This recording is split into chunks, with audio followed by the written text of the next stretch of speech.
welcome to another exciting episode of Nerd Central. I'm Krista. We left Channing, well, in the dust. We have our next installments of Force Feeding, Behind the Magic, and Flight 828. Plus, we battle to see which is the best Stephen King adaptation on Showdown. But first, we had the opportunity to head down to Planet Comicon in Kansas City. Let's take it over to our people to talk about their experience at the event. Hello everyone, and as Krista just said, we had the opportunity to head down to Planet Comicon in Kansas City. With me I have Cody, Lauren, and Ray. So Cody, let's just jump into this. What did we do down there? Well, we were volunteering to take video and photos for their their ad stuff, and we were just kinda like that. Yeah, we would just get pictures and videos of kids having a good time, the cosplayers doing their thing. We would go down to the plant panels and record them interacting with the crowd. This was awesome. Yeah, it was. He yells at that little kid, and it's really funny. Then we go backstage, do a step and repeat, which is basically just this banner that they have, and we'd take a picture, and the celebrity would go on their merry way. How was your guys' experience overall? I mean, so, you know, you guys are like, you could pretty much geek out about anything that's there. Oh yeah. Me and Lauren, not so much. But even us, I think we overall really enjoyed it because there's a little bit of everything for everyone. All of the people that came were like super chill and really nice, and everyone had a ton of fun, and it kind of made us have fun for sure. And then just taking videos of everything was so much fun. So my first day, I was just bewildered by about everything I saw. But Andy kept like telling me, dude, conserve your energy, conserve your energy. And I was like, I like that shiny thing over there. And by the end of the day, I was just exhausted. And then the next day was even better because that's the day when we met like all the celebrities. There was a lot of really good shots. Yeah. There was a lot of princesses that day too, and that was adorable. We found a Mickey too, so. And there's still some good panels that day too. Oh yeah, like that definitely. surprise panel with Jennifer Morrison. And BAM! Okay, so. So you met Ginny Weasley. I got to meet Ginny Weasley. So I got to sit right up front to see the panel. There was at one point where the mic for the questions went out. And then Oliver Phelps like jumped off the stage, was like 2 feet away. Lauren's like pushing me in the side, like, look next to you. I got back to Lauren and I was like, I'm not okay right now, so. Cody, you have a really cool story about this. Okay, so anybody that knows me knows that the Flash is not only my favorite superhero, he is my favorite character of all time. We were covering his panel, and for the volunteers, we were still supposed to pay for our autographs and pictures and stuff, so I didn't plan on like getting anything like this. I was wearing a Flash hat. It's turned around so you can't see that, and Andy's just like, hey, look at his hat. He's a big fan of yours. I said. So he's like, ah, okay, and he just kind of pushes Andy backwards. He does, and wraps his arm around me. He's like, it's great to meet you, man. I'm like, literally like puts him in a headlock. God, I didn't know that. Yeah. We get to the step and repeat. He asked Andy if he has film, and I'm like, Andy, figure out what he means. I'm just smiling. He is smiling from ear to ear. Yeah. The biggest smile I've ever had in my life. Like, this man cured depression or something. He kind of did. And he shakes my hand and he goes on his way, and I'm like, I flag out a little bit after that. I'm not sure what happened next. Well, I'm glad that we all had a good time. I would love to thank Bill Waters, everybody on the media team, Planet Comicon itself, and Steve Chappell, or Stephen Chappell, I guess it's Stephen Chappell. He's the one that actually got us. He actually approached me to have this even start rolling. So I just want to thank all those people. We had so much of a good time, and we'll send it back to Krista. Thanks, guys. Be sure to be on the lookout for our behind-the-scenes video exclusively on KNWT's YouTube page. Now, let's head into the news of the week. The Bad Moms franchise is about to get a little bit bigger. STX Films, the production company behind the film series, announced Bad Moms Moms, with Susan Sarandon, Cheryl Hines, and Christine Baranski all reprising their roles from Bad Moms Christmas. The announcement was made at the STX CinemaCon, essentially Comic-Con for cinephiles, but exclusively for industry professionals. The first film in the series made $180 million on only a $20 million budget.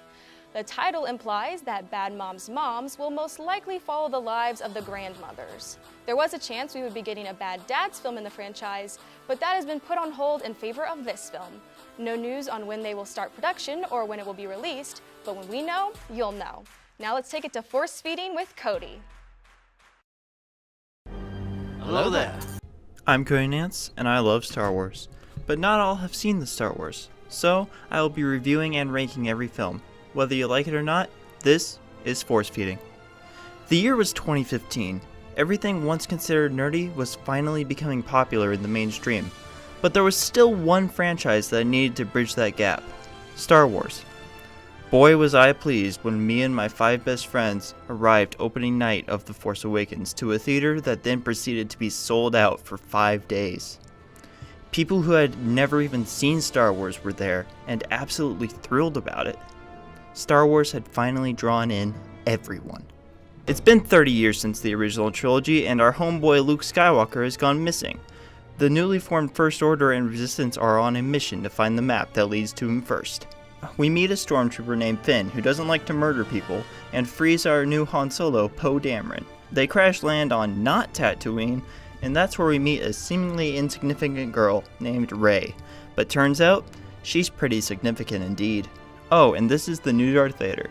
His name is Kylo Ren. From here on out, it's pretty much the same plot as A New Hope, but with a modern twist. Oh, and as any jerk on the internet was happy to inform you back in 2015, Han Solo dies. My first time watching this was not a critical experience. I was there to have a good time, and to this day, it is probably one of my favorite movie theater experiences of all time. But if I had to pick one negative, other than that it's just a remake of New Hope, it's that it kind of copies the Marvel formula at every chance it gets. Comedy in movies can be great, and Force Awakens has some very funny moments, but Star Wars is something that I really like to take more seriously. As I said in my Rogue One review, I want these things to be more intense, like war movies. The movie hits massive highs, such as almost everything involving Kylo Ren. Adam Driver's performance brings a lot to this movie. He gets a lot of flack for being a whiny emo kid, but at the end of the day, you gotta remember, he does have Skywalker blood in him. Force Awakens is the ultimate in fan service. But the way it kind of remakes A New Hope is the biggest holdback, bringing our rankings to number 1, Revenge of the Sith, number 2, Empire Strikes Back, number 3, Rogue One, number 4, Force Awakens, number 5, Return of the Jedi, number 6, New Hope, number 7, Phantom Menace, number 8, Attack of the Clones, and number 10, Solo. Only one film left, and boy is it a doozy. Join me next week for The Last Jedi on Force Feeding. Thanks, Cody. We will take a short break, but when we come back, we will talk about the Clown Prince of Crime. Plus, we have our next installments of Behind the Magic and Flight 828. Stay with us.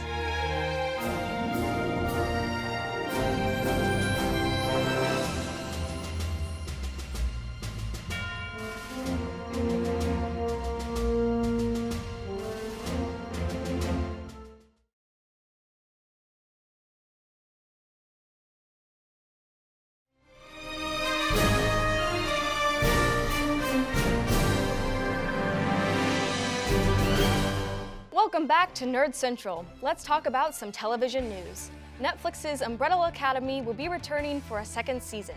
The series debuted back in February to rave reviews. It was only a matter of time before we would get a continuation of it. Steve Blackman will be returning as showrunner, with the entire cast returning as well. The second season will be 10 one-hour-long episodes and will begin shooting this summer. If you haven't checked it out, now's the time. Netflix also announced the cast of their upcoming live-action adaptation of Cowboy Bebop.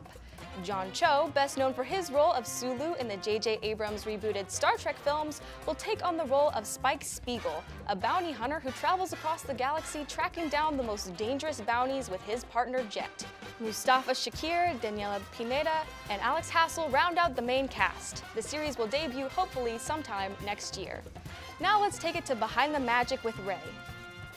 Hello and welcome back to another episode of Behind the Magic. My name is Raylyn, and after 8 weeks, we have officially finished the whole Harry Potter series. With the final film being released in 2011, you may be wondering, what are all the actors doing now? And no worries, we will be discussing just that in today's episode. The three main characters have been very busy since we last saw them at Hogwarts.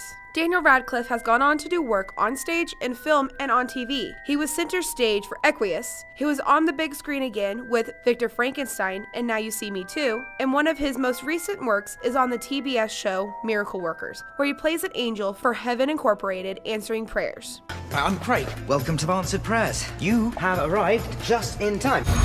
Emma Watson has gone on to work in several movies such as Perks of Being a Wallflower, This Is the End, Beauty and the Beast, and The Circle. It's the chaos of the web made elegant. She also took some time to get an English literature degree from Brown University in 2014. She was also appointed as a UN Women Goodwill Ambassador. In 2016, she decided to take a year off to work on herself, but is now working on a few upcoming projects. Rupert Grint also went on to act more. He was in movies such as Moonwalkers and CBGB, voice acting in American Dad and Underdogs, and most recently has gotten into television. He has been on shows such as Sick Note, We have to leave the country. What? and Snatched, Cash works, fellas.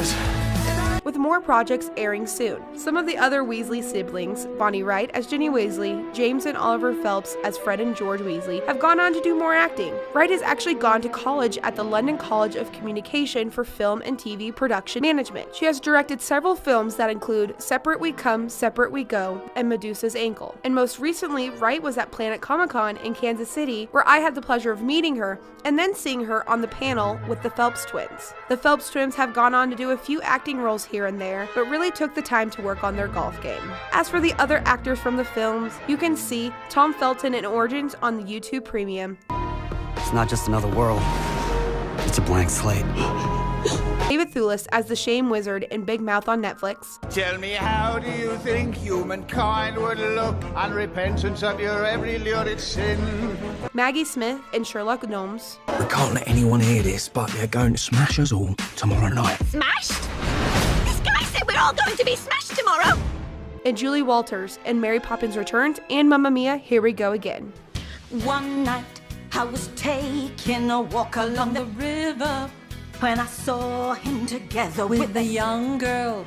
And that is what some of our favorite Harry Potter characters are up to now. If you want some more Harry Potter content, then go over to the YouTube page, KNWT Channel 8, and on Nerd Central Continued, we will be playing tribute to our fallen wizards and also relive our favorite Harry Potter moments. That is all from me today. Join me next time as we adventure into a new part of the Harry Potter world, Fantastic Beasts. My name is Ray Lynn, and this was Behind the Magic.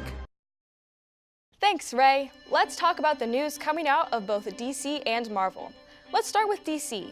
Fox's Gotham showed off a teaser for the final 2 episodes of the series, showcasing their interpretation of the Joker, and it's kind of frightening. The teaser, simply titled Jay, shows Cameron Monaghan as the Clown Prince of Crime after years of teasing his transformation into the Joker. The penultimate episode will debut on April 18th with the finale the following week. The Clown isn't just on the small screen. He's coming to the big screen in his own solo film that dropped its first trailer. Simply titled Joker, this film is separate from the DCEU, with Joaquin Phoenix taking on the role with Todd Phillips, the director behind the Hangover trilogy and War Dogs, directing. The trailer is very reminiscent of Fox's Logan, with the Joker being a film that just so happens to be about a comic book character rather than that of your traditional comic book films. Along with the trailer, we got our first poster for the film. The film also stars Zazie Beetz, whom you might remember as playing Domino in Deadpool 2. The film will be released on October 4th. Now let's take it to Flight 828 with Lauren. Welcome back to episode 9 of Flight 828. I'm your host, Lauren Adams. This week, I will discuss the highlights of episodes 12 and 13 of Manifest and my new theories on what happened.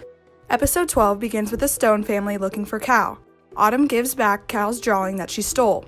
She stole it because somehow Cal had drawn Autumn's daughter on it, even though he had never seen her. On the back of the drawing was another drawing where they believe Cal is located.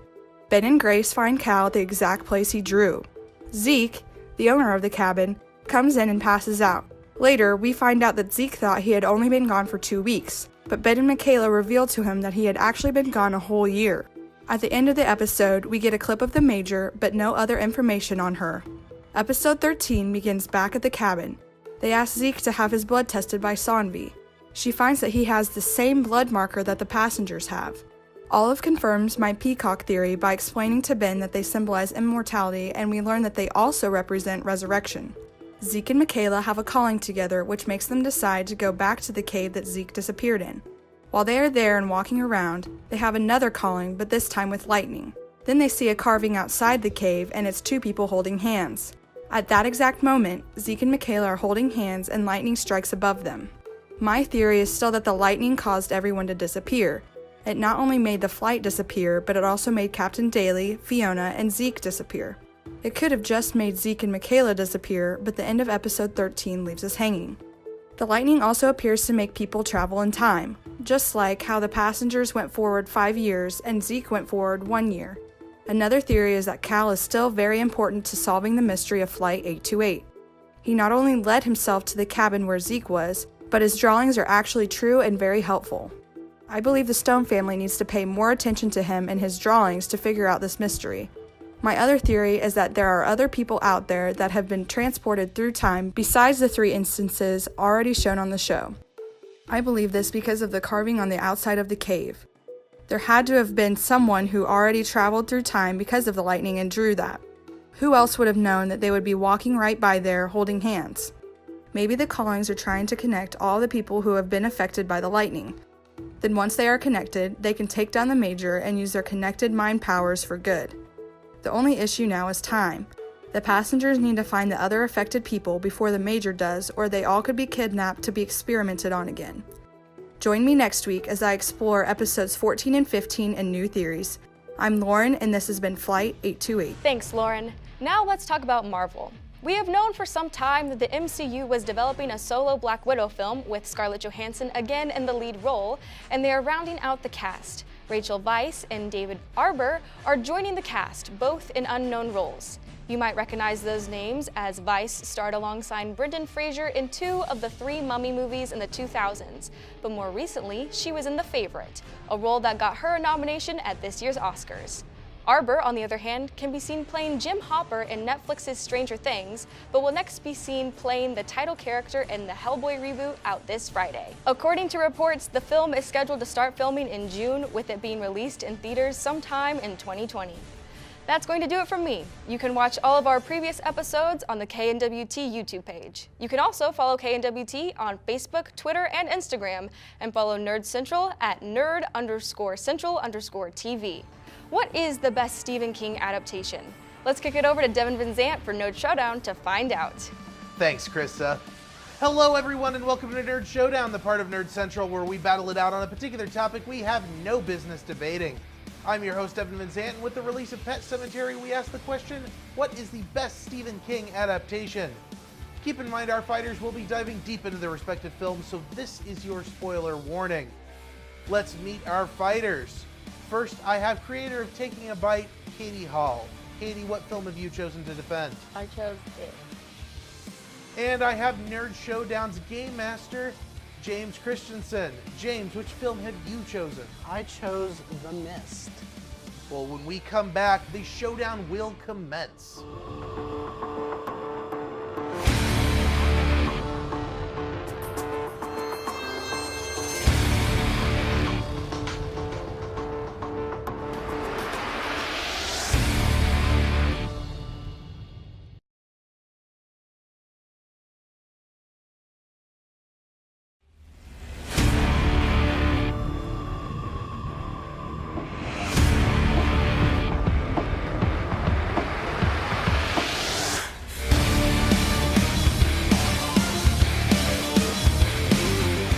Welcome back to Nerd Showdown. Katie, are you ready? I'm ready. James, are you ready? Let's do this. Well, then let's showdown.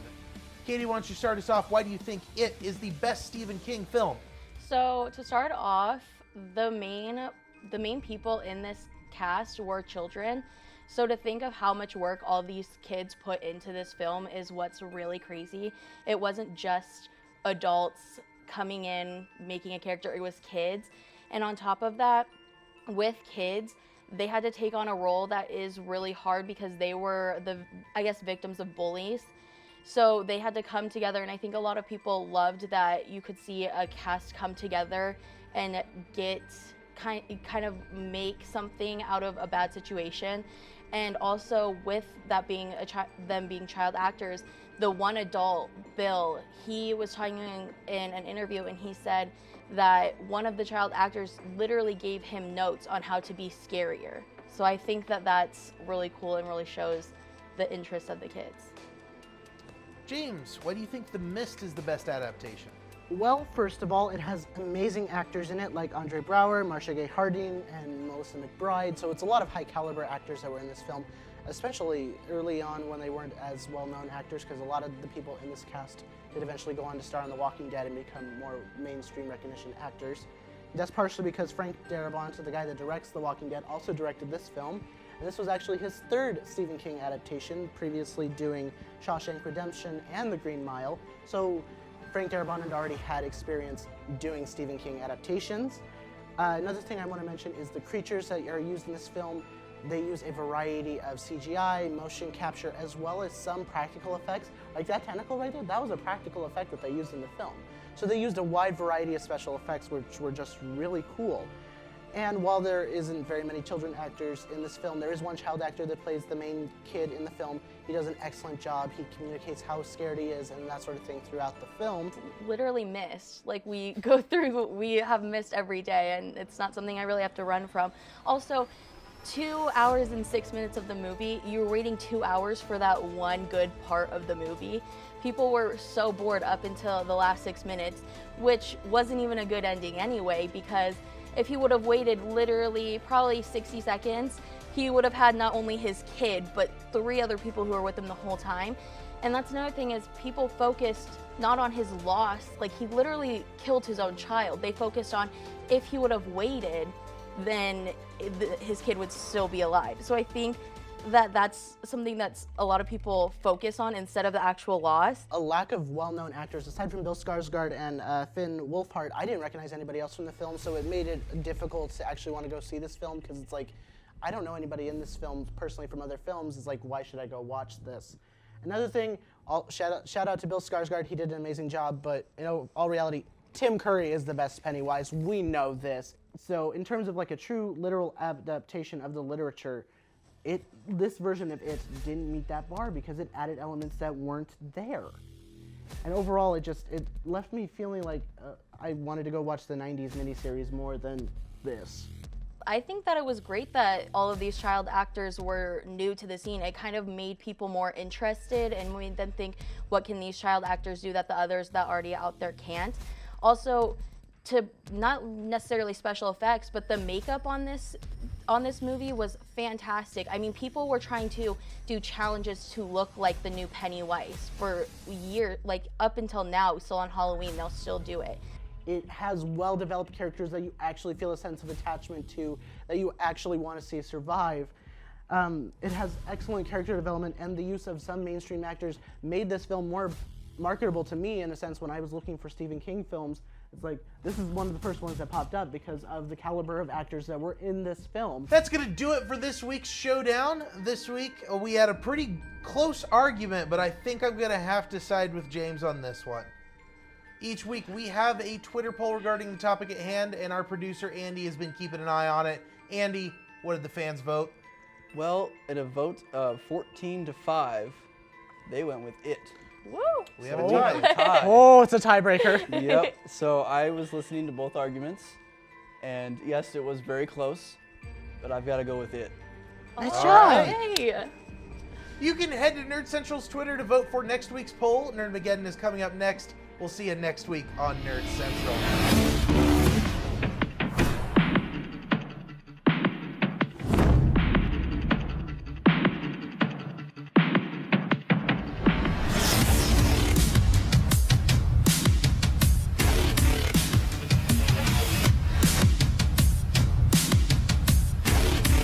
To the BM to the AM. Eat up your per diem, you just gotta hate them for. If I quit your BM, I still rock Mercedes home. If I quit this season, I still be the greatest.